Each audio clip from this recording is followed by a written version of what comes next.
അമ്പരപ്പിക്കുന്ന സാമ്പത്തിക തട്ടിപ്പിന്റെ വിവരങ്ങളാണ് പുറത്തുവരുന്നത്. 8ഓളം അക്കൗണ്ടുകളിലേക്ക് 20 കോടിയിലധികം രൂപ മാറ്റുക, അതാരും വർഷങ്ങളോളം കണ്ടുപിടിക്കാതിരിക്കുക. സിനിമാ കഥകളെ പോലും വെല്ലുന്ന തട്ടിപ്പാണ് തൃശൂരിൽ നടന്നത്. Valappad Manappuram Comtech and consultancy ലിമിറ്റഡിലാണ് 20 കോടിയുടെ തട്ടിപ്പ് നടന്നത്. സംഭവത്തിലെ കൂടുതൽ വിവരങ്ങളാണ് ഇപ്പോൾ പുറത്തു വന്നത്.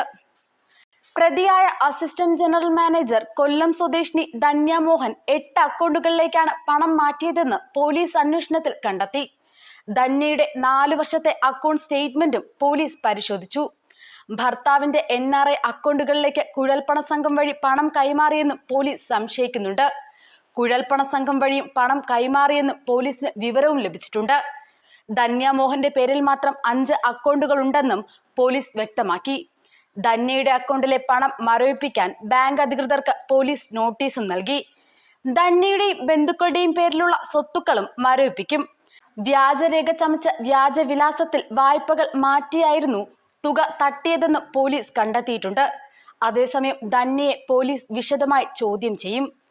തട്ടിയെടുത്ത പണം എങ്ങനെ ചെലവഴിച്ചു എന്നാണ് അന്വേഷണ സംഘം തേടുന്ന ഉത്തരം.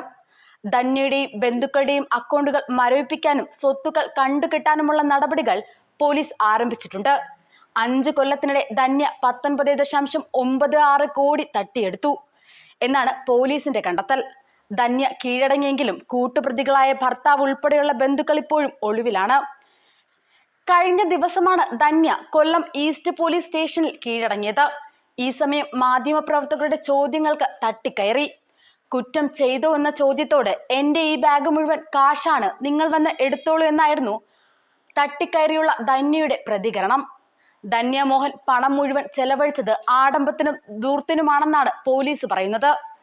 ഓൺലൈൻ റമ്മിക്ക് അടിമയാണ് ധന്യയെന്നും പോലീസ് കണ്ടെത്തിയിട്ടുണ്ട്. ഇത്തരത്തിൽ റമ്മി കളിച്ച് 2 കോടി രൂപയുടെ ഇടപാടാണ് ധന്യ നടത്തിയിരിക്കുന്നത്. ആദായ നികുതി വകുപ്പ് ഇക്കാര്യത്തിൽ നേരത്തെ തന്നെ പരിശോധന തുടങ്ങിയിട്ടുണ്ട്.